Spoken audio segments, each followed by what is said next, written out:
evening, everyone, and welcome. Welcome to tonight's lecture, the first event in the Dean's Speaker Series for this academic year.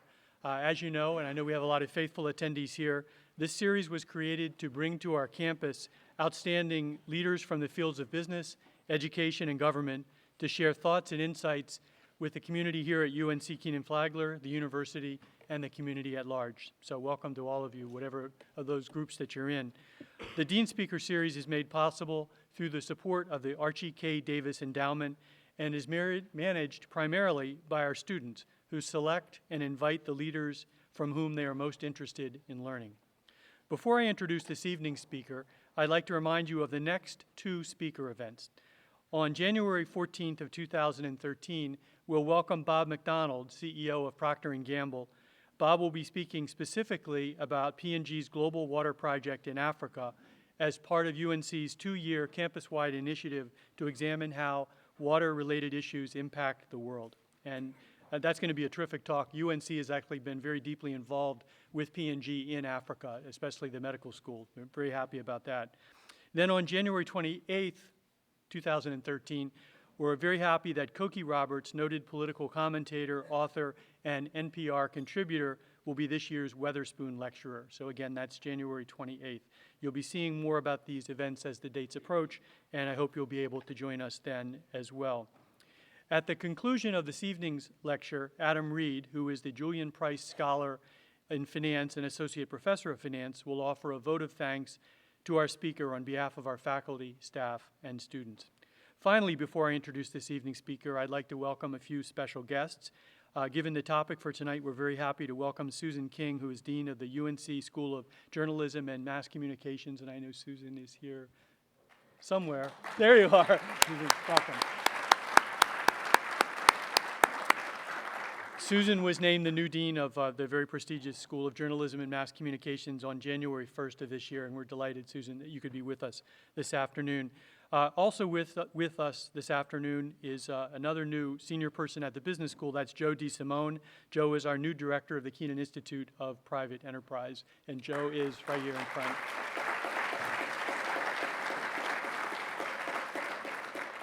And finally, I'm always happy to welcome back recovering deans, and in that sense, Jack Evans, former dean of the school, is right here in the second row. And I believe, yes, are you still calling yourself new, Bubba? No, okay, our old athletic director, Bubba Cunningham, is here with us this afternoon as well. Tonight we are honored, and I mean that in all sincerity, we are really honored to welcome Peter Grauer here to UNC Kenan-Flagler. Peter has been a member of the Bloomberg board since October of 1996 and was named chairman of the board in March 2001, succeeding none other than Michael Bloomberg, as you might expect. He joined Bloomberg full-time as chairman, president, and chief executive officer in March 2002. Before this, he was a managing director at Donaldson, Lufkin, and Jenrette from 1992 to 2000, when DLJ was acquired by Credit Suisse First Boston. He served as a managing director and senior partner of Credit Suisse First Boston Private Equity until March 2002. He is a founder of DLJ Merchant Banking Partners and DLJ Investment Partners. Peter graduated from Carolina in 1968 and from the Harvard University Graduate School of Business Program for Management Development in 1975. He is a member of the UNC Chapel Hill Board of Trustees, and in fact, that's where he was all day today, and is involved in several other entities that support the university. He's a past recipient of the William Richardson Davey Award, which is the board's highest honor. So that's really quite a statement that he's won that award. He also serves on many important boards within the greater New York City area, including the Inner City Scholarship Fund. He serves as lead director of Davita Incorporated, a healthcare services company based in California, and has been on the board of directors of more than 25 private and public companies. He's a member of the Business Council and serves on its executive committee. Peter also is a member of the International Business Council of the World Economic Forum and serves on its Media, Entertainment, and Information Industry Board of governors. And I will just add to that bio, which is incredibly impressive in and of itself, that Peter has been a tireless supporter, not only of the university as a whole, as I've already said, but of the business school specifically, and has really done tremendous work in helping us to get the word out about what we're doing in the business school so far in Mumbai and Sao Paulo by engaging Bloomberg team there. So please join me in welcoming a real friend of the school, Peter Grauer.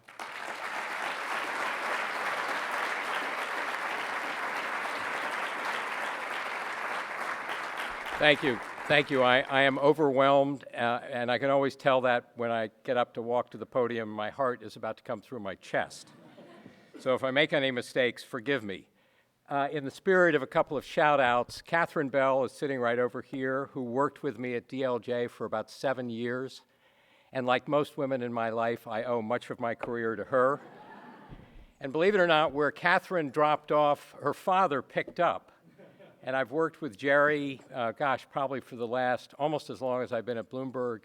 And among other things, he's been invaluable to me as a coach dealing with lots of the issues that many of you are aware of that CEOs have an opportunity to deal with, in some cases successfully, in other cases not quite successfully. But Jim, thank you very much for your introduction, and Kenan-Flagler, thank you for having me.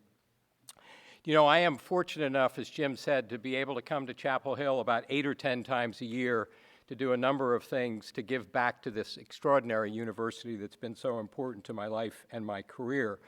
But we also, at Bloomberg, intersect with the university in a number of different places, particularly at the business school. I was actually recruiting in the capital markets lab and made sure that the 3 students there know that it's pgrauer@bloomberg.net so they can send their resumes for our summer intern program. And also with Susan King in the School of Journalism, we are literally blessed by probably today about 12 or 15 journalism graduates who are working diligently to make Bloomberg News better and better as each day goes by. I want to spend just a couple of minutes because I'm going to talk about leadership, and it's been a hot topic virtually everywhere, but particularly on this campus today with what's going on with our beloved chancellor. But, you know, we're in a presidential race and so forth and so on. So my talk today is going to be about leadership.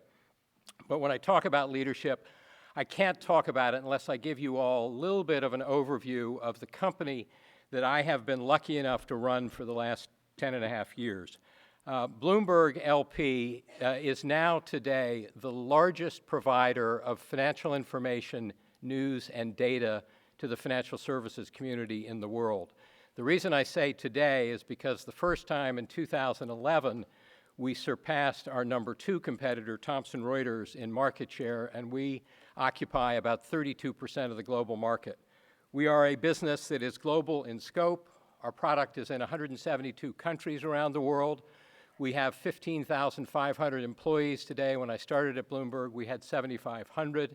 We're in 78 countries, 156 offices, many of them news bureaus, and 82% of our revenue comes from our core financial information product, which we call the Bloomberg Professional Service, and is nicely showcased in the Capital Markets Lab out in front. It is a subscription-based product. Our users tend to stay with us on average in excess of 10 years. It's a product where we have pricing power, and every year on the even years, the 1st of December, we raise our price over our 2-year contract at the rate of inflation. So this is an even year. So for example, the price of our terminal will go up. Believe it or not, we send out 35,000 emails to our customers around the world, and they've become so used to this investment posture that we take and the way we price our product that we got literally 6 complaints about our price increase when we announced it last September. We are a product where our customers pay us in advance. Those of you on the finance side in the business school know that means we have negative working capital. Our customers finance our business. And although we are a technology company first and foremost, we are a company that has extraordinary amounts of free cash flow because the reinvestment rate from a technology hardware point of view is less than one would expect as we drive our business going forward. We operate the largest private communication network in the world. We move more real-time financial information around the world than any member of the public sector or the private sector. We're in the data business, where we take data from our terminal and repurpose it and sell it to our customers.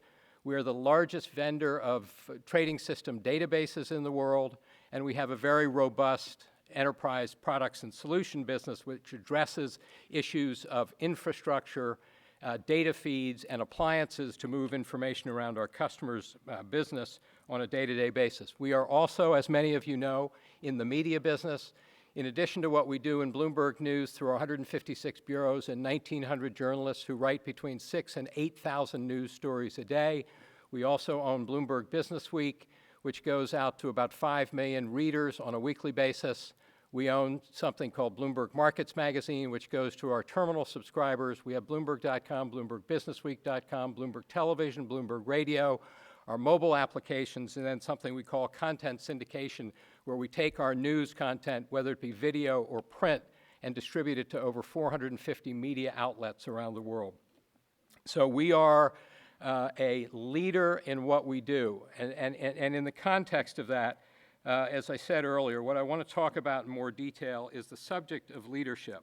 And I want to talk about it in the context of our role as a leader. And as you think about this, I'll wind up my remarks with one of the things that I think, as a CEO, particularly of a company as successful as ours is, you'll hear me talk about at the end, and that is I am a fervent believer in humility, in corporate humility. And I'll come and talk about that in just a second. In addition to talking about, you can't be in a position like mine without being a student of leadership as well. And I just thought I would mention very quickly a couple of companies that I admire to a great degree, one of which is IBM. Sam Palmisano, as you all know, has just stepped down as Chairman and Chief Executive Officer. We are all extremely excited about Ginny Cromati, who's taken over and took over for him earlier in the year and will succeed him as Chairman effective October the 1st. I think ExxonMobil is one of the great companies in the world, Amazon, McKinsey, Wells Fargo, Cargill, institutions that we all are aware of, like UNC Chapel Hill, Stanford, Rockefeller University. I can't not say the city of New York because my boss runs it, but you have to say the city of New York, and certainly what Mike has done over the last 10 or 12, now 10 and a half years. But when I think about leadership, there are questions that when I think about leadership at Bloomberg, there are questions that I ask. And those questions would include, are there common leadership standards across all of our business units? Should we tailor leadership training to the demands of each job and/or each region? How is coaching and mentoring embedded in the culture at Bloomberg? And by the way, as many of you know, studies have shown that the ability to coach is the #1 driver of organizational impact. How are we using technology to best lead our people as a technology company? And how can we connect leadership and philanthropy, which is a big part of our culture and what we do, to create challenging experiences and value-based leadership? But for me, it's always been critical to start with the most basic aspect of leadership, and that is individual self-awareness and understanding your own unique leadership identity, understanding how to leverage your strengths and mitigate your weaknesses. And, you know, I'm sure many of us can kind of look back over our careers and reflect on those moments where we realized that we weren't, in some cases, as good as we were. And so I was walking back with Bubba from the presentation that Hunter Rawlings gave in Gerard Hall earlier today, and somebody said, well, I understand you played football at Carolina. I did. It's not funny. That's what my children would say, that they'd behave the same way. But I did. I came to Carolina in 1964. I was a walk-on the freshman football team. We had freshman football then. There were 33 of my classmates who were on full scholarships, but I hung in there and I dug it out and I played as a freshman through the fall. We had 5 games. I played in 3 of them. My mother came to see one of the games, and she came up to me afterwards and she said, I thought I was going to have to run out and pull you off the field. There was you and then everybody else. I said, Mom, please, you're embarrassing me. So I played through the fall, I played through the spring, I trained all summer long, and I came back in the fall, and we had to run an obligatory, I think, 6 or 6.5 minute mile, and I was 19 at the time, and I ran the mile, and I went to see Jim Hickey, some of you will remember was the head coach at the time, and I said, Coach, what are your plans for me? And he looked at me in his amazing fashion, and he said, "Son, I think you have a bright future at Carolina football, but we're going to redshirt you." And I looked at him and I said, "Coach, you know, I've decided I'm not big enough, I'm not fast enough, and I'm not tough enough to play this sport." And the reason I raise this story, and we all have examples that we can point to over time, is because I think that issue of self-awareness and the role it plays in the assessment of leadership is incredibly important. The second thing I want to talk about is that today's leaders need to understand what differentiates leadership today, given the global interdependence, uncertainty, and complexity, and we see it every single day. Historically, as you all know, leadership relied on business acumen, team management, integrity and ethics, vision, resonance, risk management, and particularly leading by example. But today, there are new skills that are needed around, first of all, a global perspective and acumen, collaborative leadership, commitment to developing others, managing diversity, including generational demands, which are becoming increasingly pronounced, particularly in our organization, commitment to developing others, emotional intelligence, and leading change and managing complexity. Consequently, I believe that the nature of great leadership has changed. The borderlessness of the workplace, coupled with the increasingly diverse and global operations at companies like ours, has changed what leaders need to be good at. And last year, in an effort to develop a Bloomberg leadership philosophy, we did some research.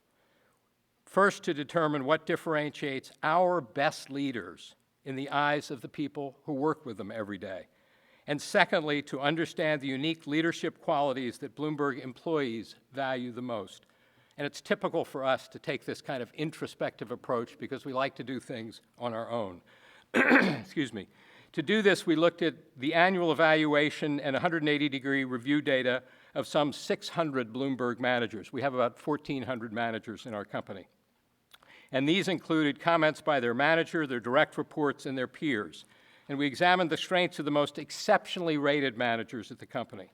And many of the characteristics valued by reviewers that are typical of leadership development frameworks used in other companies included clarity of vision and direction, concise and clear communication, the drive for results and high standards, a relentless focus on our customers, which is a hallmark of what we do at Bloomberg, the encouragement of teamwork and collaboration, supportive and compassionate, critical thinking, someone who encourages ideas and input, and certainly decisiveness. Sounds like stuff that we all see when we study leadership. But the things people highlighted that are more unique to Bloomberg were really interesting. Accessibility and approachability, a high commitment to our firm, people who inspire through energy, hard work, and personal enthusiasm, the ability to leverage a network to get things done, hands-on involvement, straight-talking, transparent, and fair, calm under fire, humility and a sense of humor, and credibility of expertise, which is critical. But what was even more interesting was the number of comments that used phrases such as unique ability, but also, fine balance while also, rare ability, on the flip side, on the other hand, yet does so at the same time. And although all the highlighted strengths were clearly important and valued by the reviewers, the thing that really differentiates our exceptional leaders is their ability to combine apparently contradictory attributes. We call this differentiating factor the "and" factor, contradictory attributes which these leaders are able to combine: vision, strategic, and big picture, and detailed, tactical, and analytical. Give strong and clear direction, and is open to challenge, encourages ideas, flexible, practices humility. Hands-on involved, works side by side with reports, and empowers, trusts, and doesn't micromanage. Dedication to the company, Bloomberg first, and customer first, cares about employees. Deep network, approachable, collaborative, connected, and moves at speed, fast, and executes. A great leader understands that there are extremes that apply in certain circumstances. They embrace the seeming contradictions and know when to apply one side of the "and" factor and when to apply the other, whether being strategic or tactical, being hands-on or empowering, or being dedicated to the company or dedicated to our customers. Leaders who exemplify the and factor in our company are dedicated to the organization, and they innovate and embrace change. They also understand the Bloomberg culture, but are not afraid to challenge the accepted norms. That open discourse is critical to our success. They exhibit clarity of thinking and sound judgment. They communicate clearly, concisely, and with confidence. So what does this all mean for us and our ability to sustain what I hope will be a long-term position as leaders in the markets that we compete? The research gives us a view beyond what good leadership looks like at our company. It provides an insight into what is unique and different about leadership here and what works best within our culture, which we feel is unique and a huge and important competitive advantage. This is what a company that needs to maintain a startup mentality must embrace to continually innovate and stay competitive. One of the things that I am constantly concerned about is this very unattractive phrase, which I think I can take ownership of, which is called corporate obesity. We worry every day about getting too big, about silos, about organizational disorientation, lack of collaboration. As a consequence of that, I spend an inordinate amount of my time traveling around the world to see our colleagues, to make sure that they understand this is a responsibility that they have as well as their senior leaders, and we continue to operate and focus on that as we go forward. What I've tried to do to socialize this whole process is about 12 years ago, I started something called the Global Leadership Forum at Bloomberg. That was an opportunity to ensure that both our new and our experienced managers have access to best-in-class leadership thinking. In 2005, we launched it with 18 sessions touching approximately 400 leaders globally. In 2011, we launched a second phase of the program called GLF2, and we include managers from all regions and all business units of the firm, people ranging literally from having 3 months of experience to 25 years of experience. We are 30 years old. From managing 2 people to managing 2,000 people, from managing an information technology team to a research and development team. We have about 3,000 people who write computer code and work in our research and development group. We also included, obviously, sales team managers and managers of our reporters because we have a highly diverse workforce. And the purpose of the GLF is to preserve our culture and develop our managers. And this was really, when I started it in 2005, and we did 18 separate sessions, I literally was in the room 75% of the time. And the rationale for that was I wanted the people who run our company day in and day out to know how important they are to our future, to our success, and our ability to achieve our long-term objectives. So the purpose of GLF was to drive a common understanding of our culture, making sure key leaders have a broad span of influence and that they all embrace the same notion of what is required of them as leaders and operate within the confines of our values. Key to our history, key to Bloomberg's history, success has indeed been its unique culture, one that values hard work, speed, a startup mentality, transparency, meritocracy, innovation, and many other attributes. And over the past 4 years, we've increased our headcount by over 40%. So this whole issue of culture and having our leaders and managers have that embedded into the way they look at what they do every day has been critical. And given the fast growth that we face the danger of the dilution of our culture because new senior leaders import their own understanding, and we've tried to bring them on board through the GLF. The second purpose of our Global Leadership Forum is to provide clarity around our corporate strategy so that managers can be sure their people connect what they do day to day with our bigger picture. And then thirdly, develop leadership skills. These are the next generation of leaders at Bloomberg. And the importance of developing others, problem solving, and networking is critical to what they do every day. Knowing when to ask, when to tell, when to be directive, when to coach. And by the way, I can tell you the next generation of leadership at Bloomberg will look very different from the current one. There will be diversity of backgrounds. There will be many more women. We'll have operated in multiple markets. There'll be many more races, many more people who've had diverse experiences as they drive our business going forward. And then the fourth thing that we want to have people take away from our GLF program as we develop our leaders is a network of relationships. I was talking to some students earlier, and was asked that question that I get asked all the time, kind of what's the most important thing, has been the most important thing to your career, and I can easily say the relationships that I've developed along the way have been the relationships that have positioned me for success. Let me close by talking about two other critically important issues of leadership from my point of view, and then we'll open it up for questions if that's acceptable to you all. First of all, I am, in addition to being a huge advocate of leadership, I am an extraordinary proponent of succession planning.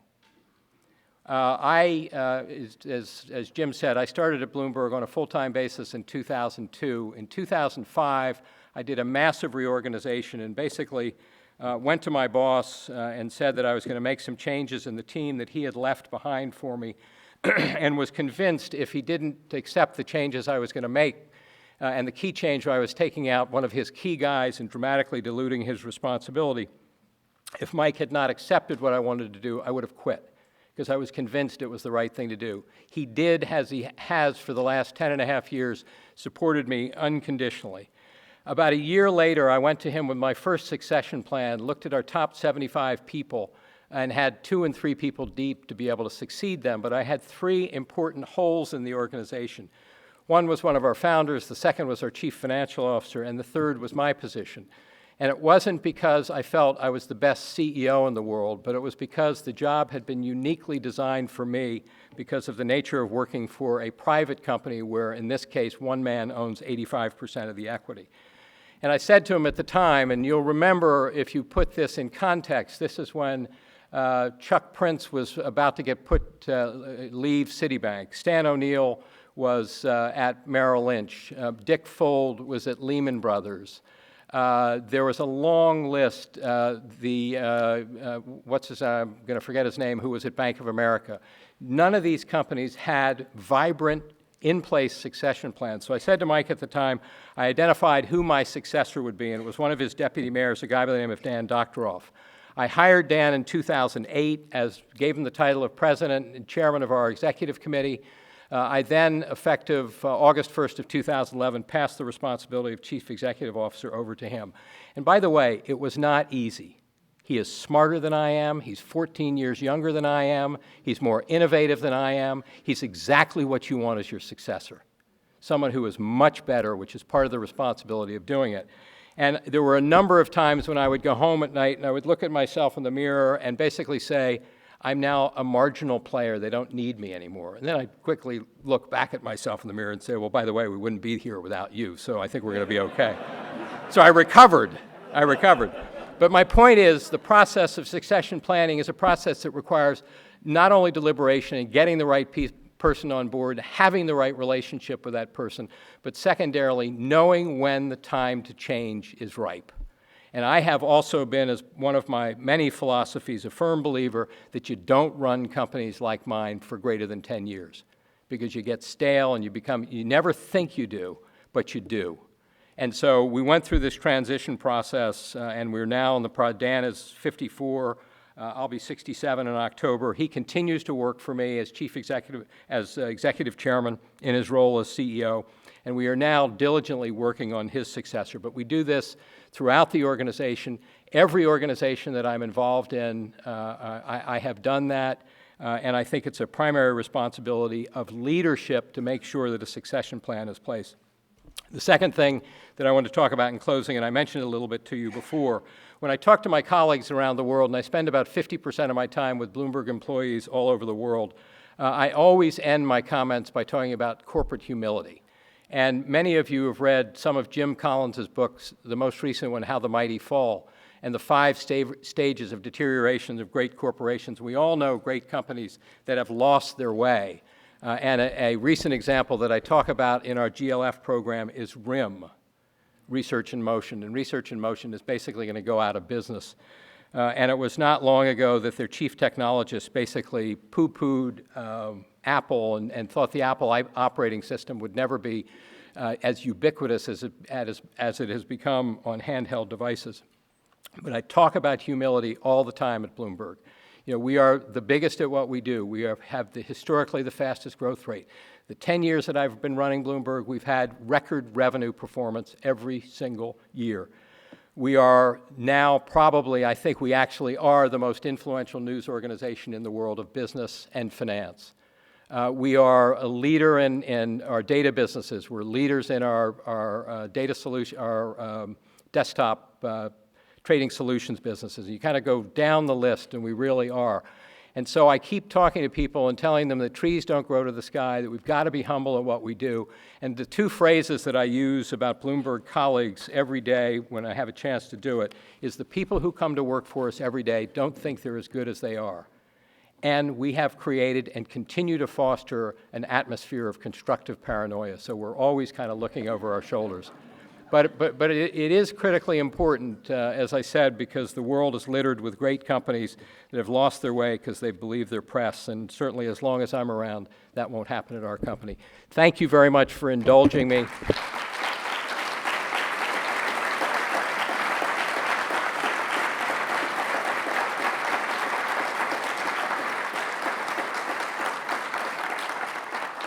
I can just say to Jim Dean that Bob McDonald is a friend, and he will do a terrific job when he's here, too.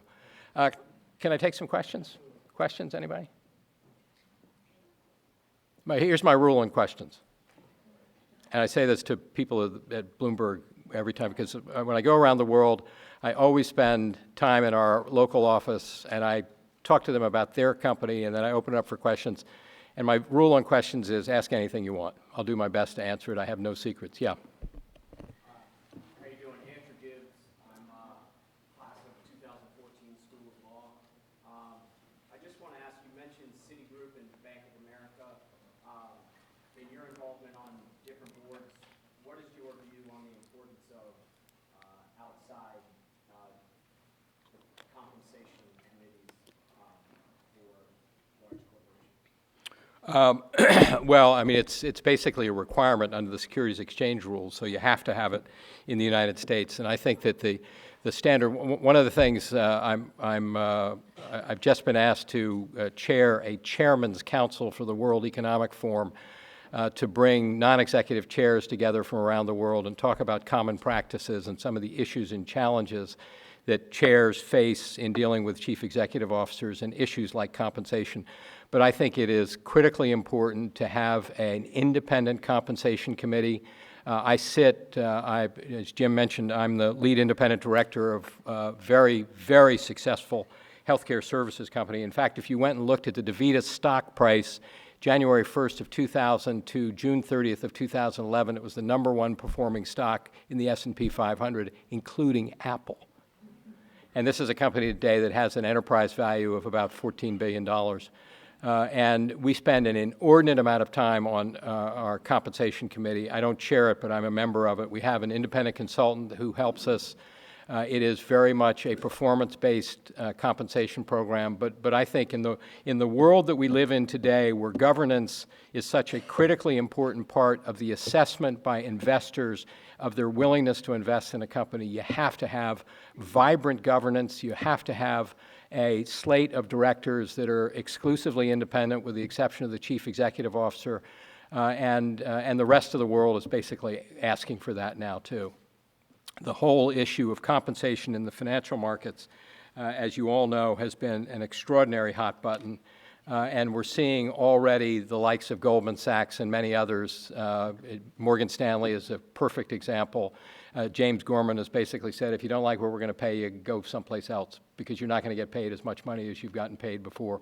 So I think the rigor and analysis, the ability to stand up, and also as we have to with some of the investor services, to make sure that we can defend what we've done from a compensation point of view is critically important, but independence is the name of the game. Yeah. The worldwide headquarters in New York is probably the most extraordinary workspace I've ever seen. Can you talk about the design and architecture and how that facilitates collaboration and the kind of culture that you guys Sure. For those, how many people have been in our facility? Yeah, so some of you've gotten the feel of it. Yeah, it is. We have our New York office is at 731 Lexington Avenue, which is between 58th and 59th. For those of you who know Lexington Avenue, the landmark is we're next to Bloomingdale's. That's the important landmark. But the building was built, started in 2002. It was designed by Cesar Pele, who operates out of Boston, is Argentinian by birth. One of the brilliant aspects of the design was that Cesar Pele decided to scoop out the center of the building and create this center courtyard. We have almost 1 million square feet in the building. We have about 7,200 people who work in the space. And the hallmark of Bloomberg Space, we have 220 real estate locations around the world, about 150 of them are offices. And whether it's 731 Lexington Avenue with 7,000 people, or literally it's St. Petersburg, Russia, where we have 1 person, it's all the same. Everybody sits open plan. I sit basically on the 6th floor with line of sight to, everybody in our building comes up to the 6th floor and gets distributed from there, which is our main link. And so I can see all the traffic coming in and going out. It's not because I want to check and see whether Jerry Bell has come to work. It's because I want them to know if they want to stop by that I'm accessible. Our CEO, when I hired him, I built his desk and he's got a small sitting room right next to me so we can communicate back and forth with one another with a slightly raised voice. Everybody in our company sits open plan. None of our senior leaders sit in the corners. All of our conference rooms are glass. We are big on fish. We are big on food. Mike's attitude early on was provide free food so they don't leave the building. They stay at their desk and work harder. We do that.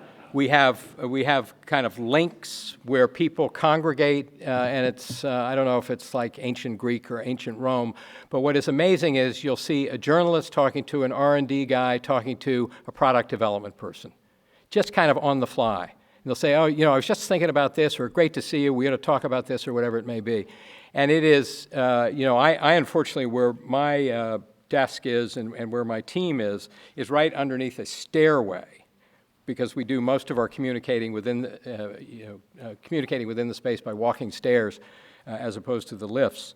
And it's really noisy, but it's fun. And I would never go back to anything else. It is incredibly important for our colleagues to feel as though accessibility is there. I walk the floors frequently. Dan does as well. We ask a lot of the people who work for us, and we don't ask anything more of them than we ask of ourselves. But space, providing the right surroundings. One of the other things that we do is we spend, the food that we provide is free. We pay for it. One of the hallmarks of Bloomberg is that we have summer picnics around the world. The New York picnic, for example, which we had at Randall's Island, we have 15,000 people at it. We spend tens of millions of dollars on this for our employees.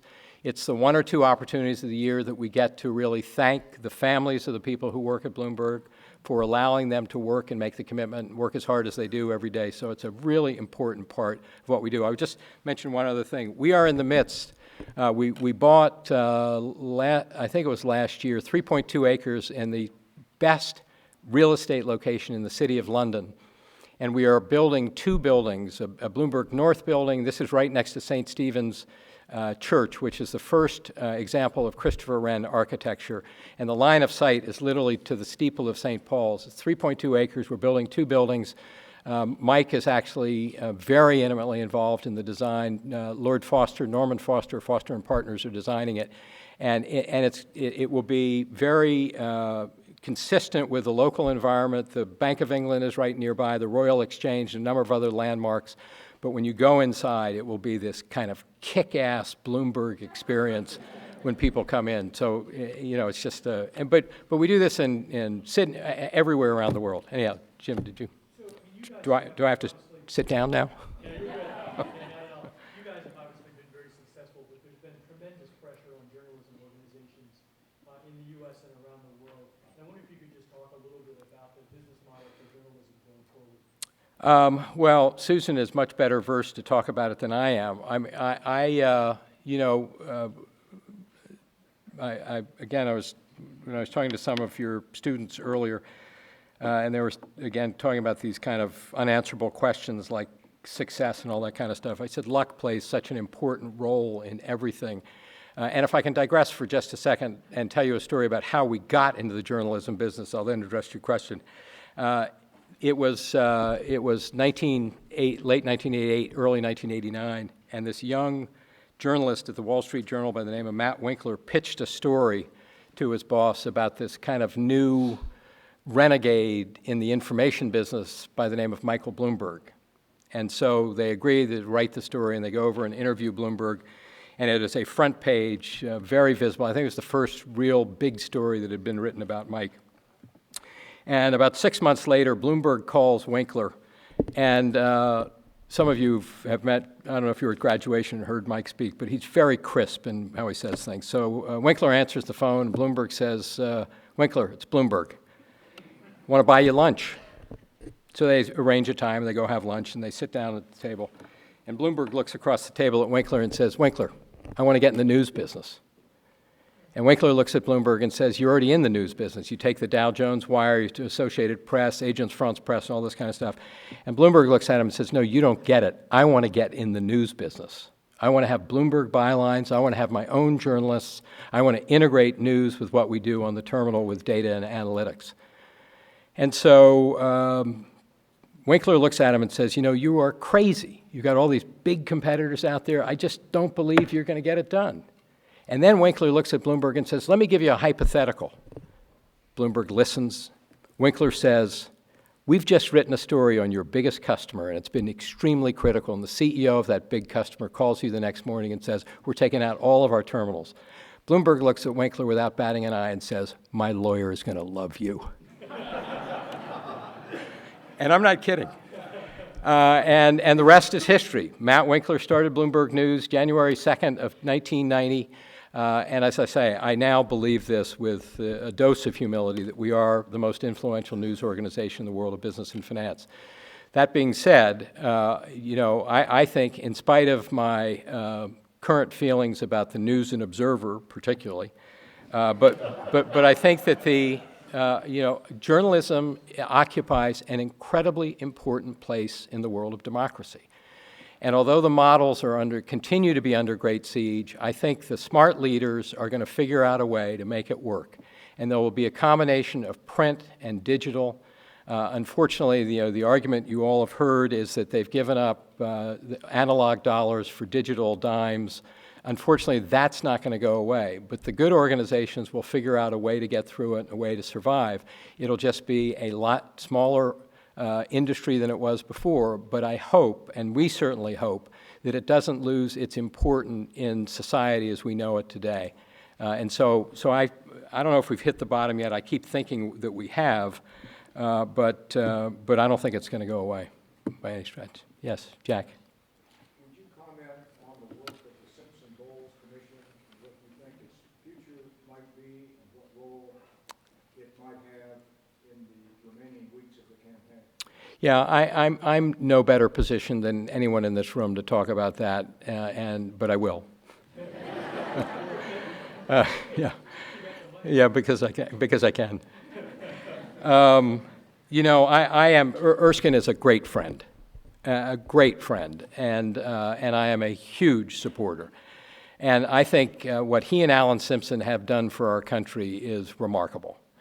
And I think our president has let us all down dramatically by not really coming to the forefront and supporting what they did. Because as we all know, if we continue along the path that we're on with regard to entitlements, the negative implication on long-term economic growth is not going to affect those in the room my age. It's going to affect the students in the room, our grandchildren and our great-grandchildren, and something has to be done. You know, it is remarkable to me that, and I voted for the president, so I'll just declare that up front. It is remarkable to me that when the president asked Alan Simpson and Erskine Bowles to do this project, and they did an extraordinary job, that the president never thanked them, never reached out and said, thank you for all that good work. Now, that being said, on their own initiative, they have continued to socialize the message around the country, all over the country. And I think today in Washington, in the lame duck session, there is more momentum now on Simpson-Bowles than there ever has been before. Now, it's not clear to me that anything is going to happen before the election, which means nothing will happen until after the first of the year. But I do think that people are starting to realize that we are not quite in extremis, but we are close to it, and we have to have the kind of systemic changes that are required and called for under Simpson-Bowles as we go forward.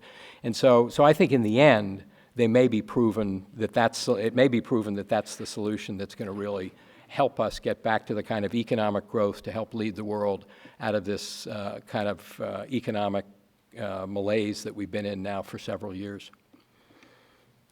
Jim? As a graduate of this university and on the board of trustees and at Rockefeller, what are your thoughts about the characteristics of the new leader here going forward? Here at Carolina, yeah. You know, it's a really great question, Joe, and I'm not sure I have a terrific example or insight into it. You know, we all hope, and I think I don't think it's going to happen that maybe over time Holden will reconsider his position. I think we need someone who forces change and innovation. We clearly need someone who has the political skills to negotiate the kind of shoals of the political situation in this state. We need someone who is deeply respected by the faculty and someone who is decisive and can make the kind of long-term decisions about the future of the university and combine that with ability to fundraise to help us continue to be successful as, I think, the greatest public institution in the world and certainly one of the greatest educational institutions in the world. Yes? Can you talk about the role of ethics among leaders, global leaders, and how it's changed over the last 5 years as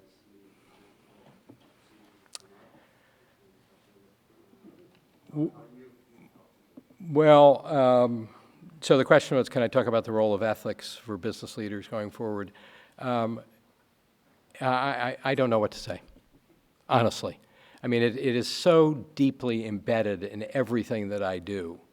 And it manifests, you know, I talk a little bit about personal philosophies. One of my personal philosophies, and Jerry Bell has heard this many, many times, and that is, it's never about me, it's always about Bloomberg. And I think that's an incredibly important approach to leadership, where you sublimate your own personal position to what's for the greater good. I think that, you know, we're never not going to have examples of people who abuse their position.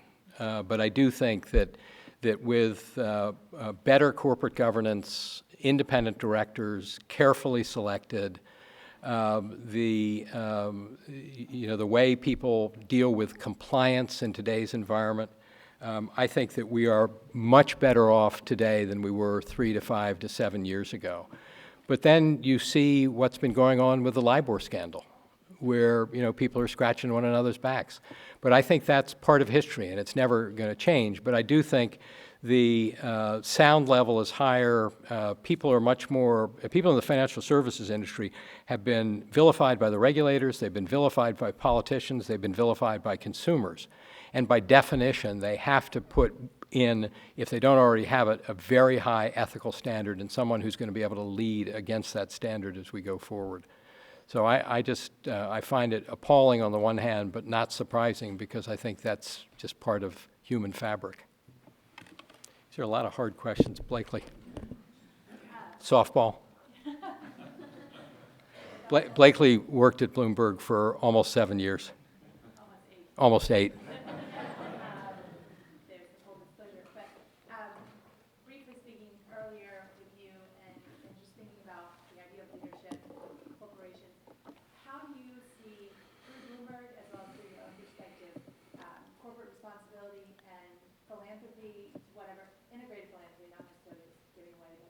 Making business sort of the steward for nonprofits, et cetera. Yeah. How do you see that fitting into Bloomberg Yeah. culture as well as? Yeah, so we do it, first of all, I started in 2007, brought one of our colleagues back from Hong Kong to basically run our sustainability programs. You know Curtis Ravenel.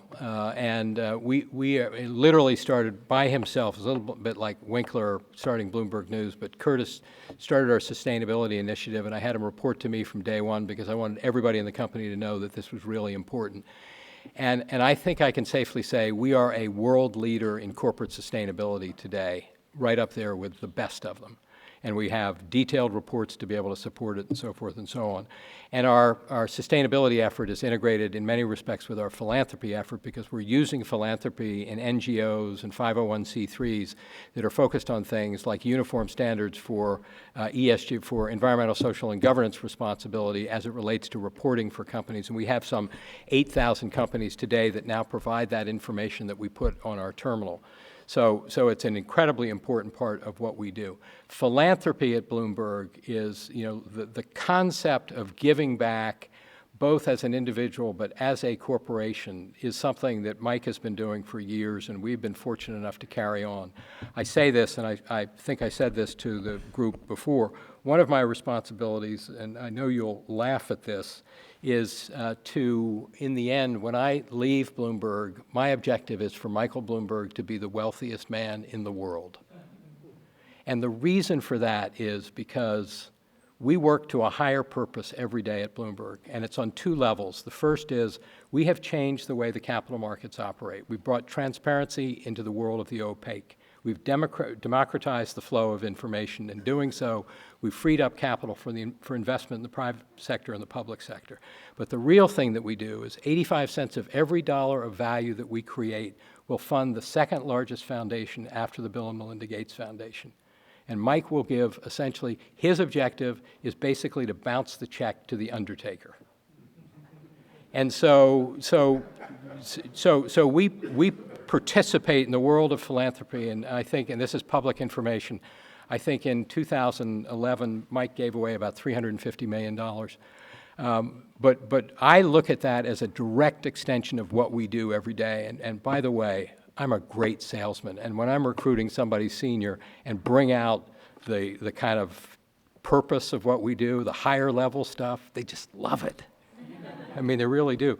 But so it's very important for us. The second thing that we're doing is we are taking our managers, particularly kind of not Dan's and my direct reports, but kind of one level underneath, and we are basically putting them on boards of nonprofits because we think it's a great opportunity for them to develop their leadership skills and particularly relationship building skills in a much different environment than they're used to operating in on a daily basis. And it's also an opportunity, they only do it in organizations that we fund, so it's an opportunity for us to have a set of eyes and ears on the ground in those organizations, which will in turn influence our giving to them going forward. But it's, again, it's an integral part of our leadership development by having people who work on our team participate in the governance of nonprofit organizations. So it's a really important part of what we do. The concept of giving back is really a big deal. From your vantage point, what is the impact of high-frequency trading on the market? High-frequency trading today in the equity markets, I mean, it's a little bit less than it was when the market volumes were higher, but it probably represents about 45% of the market today.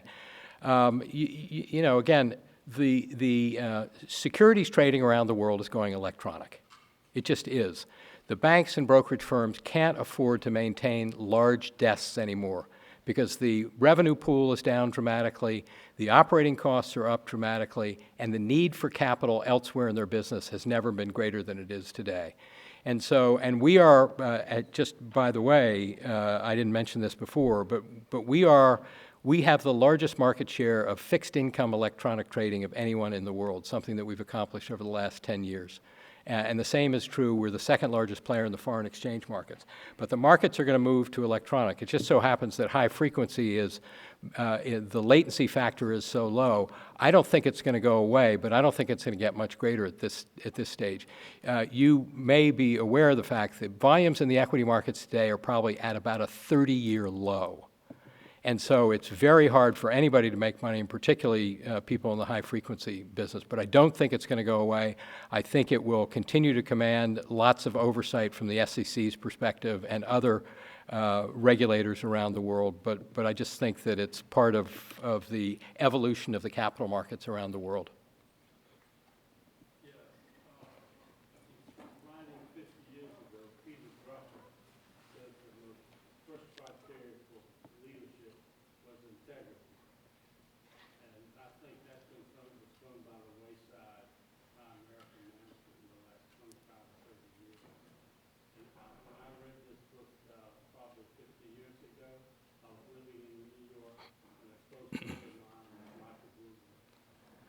Good. Well, you'll have to tell me your name so I can extend your best wishes. Okay, good, good. Anybody, anything else? Yeah. If you had to give advice to business majors at UNC, what would be the So tell me the question again. If I had to give advice to a business major, is this for quotation? Is this? I didn't know you were here.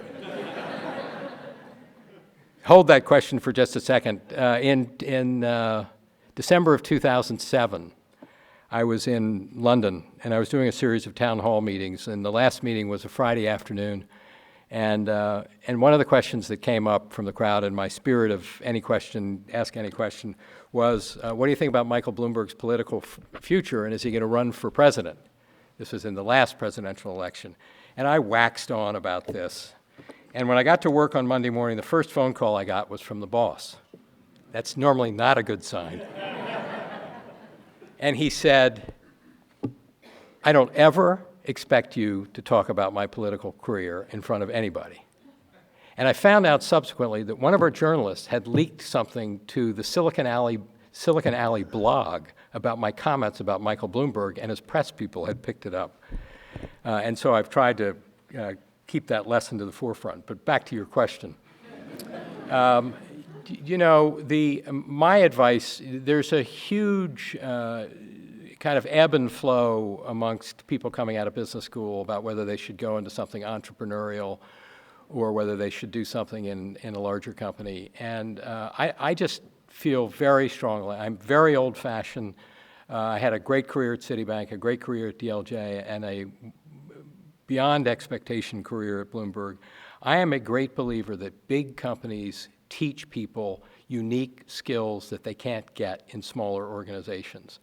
And so my advice would be that you should kind of look at the P&Gs and the Bloombergs of the world and the Goldman Sachses and the Bank of Americas and others, and then kind of absorb that educational process and that kind of competitive environment, which I think is really good to kind of sensitize you to what it's like to really go out and work for great companies. And then I would make the decision whether that's the right environment long-term or it's not the right environment long-term. So my first advice would be don't think you're going to get rich overnight by being in a startup, because most of them fail. And the ones that succeed, very few of them succeed to the extent possible of expectations. The second thing I would say is, and I said this to the students that I talked to before, is there is no substitute for hard work. I am, another one of my personal philosophies is I can tell you, particularly in this room, but I can say it in every conference room I go into at Bloomberg, I am never the smartest guy in the room. But I work harder than almost anybody in the room, and I still do it at my age, so there's no substitute for hard work. The third thing I would say, which is a theme of everything that I do, and you heard me allude to this a little bit before, and that is it's all about relationships. And we should never underestimate the importance of developing those relationships, both from a personal point of view and from a professional point of view. And then the last thing I would say is luck has a lot to do with it. I got my job at Bloomberg because my daughter at age 6 decided she wanted to ride horseback, and I found a barn in northern Westchester County, and we drove in, and Mike Bloomberg's 2 daughters were there.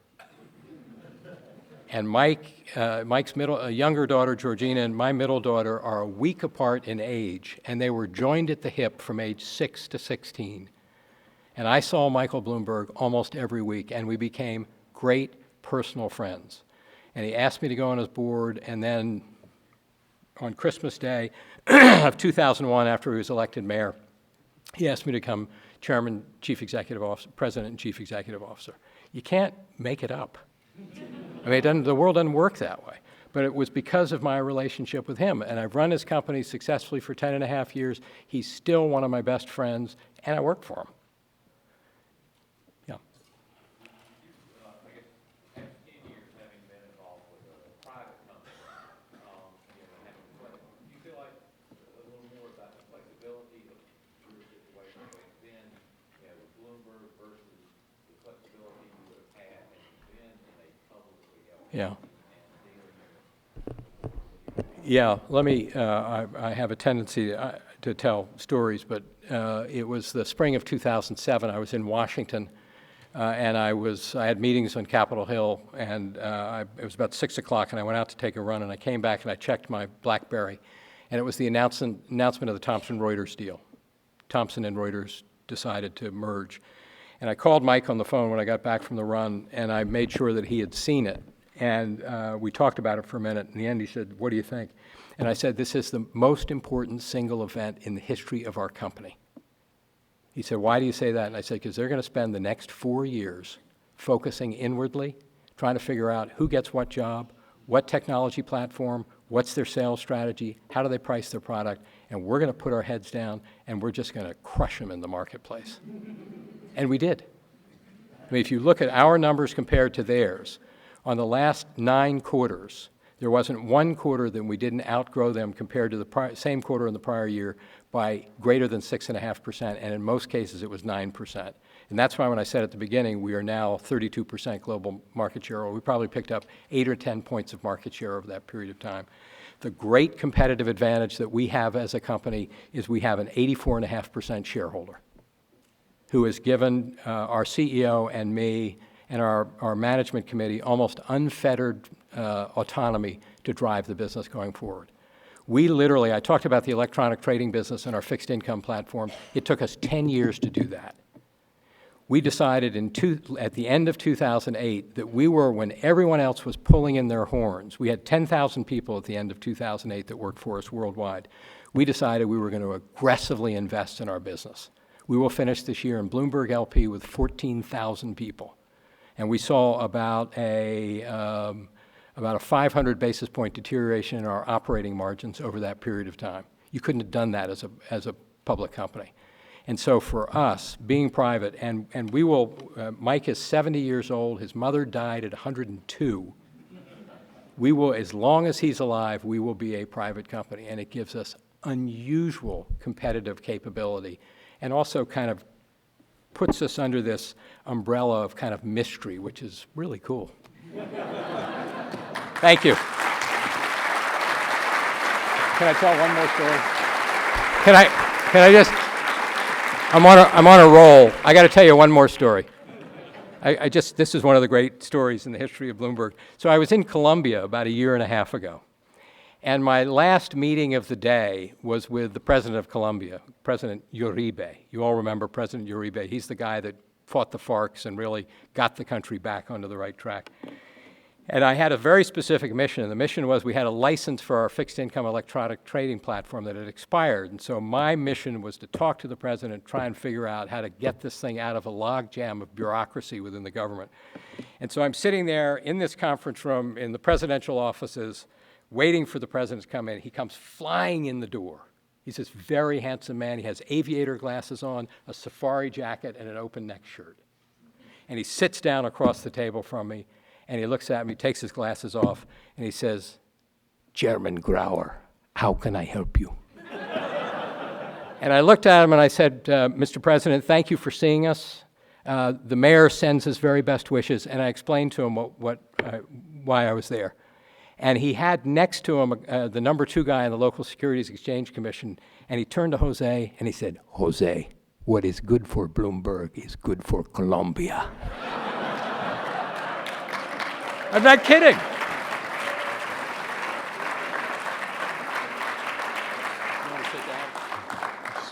Thank you very much. I just want to sort of say thank you to the speaker today. As a finance faculty here, I can tell you my research and my teaching is all influenced very heavily by this product, the Bloomberg product. It's just transforming financial markets, absolutely.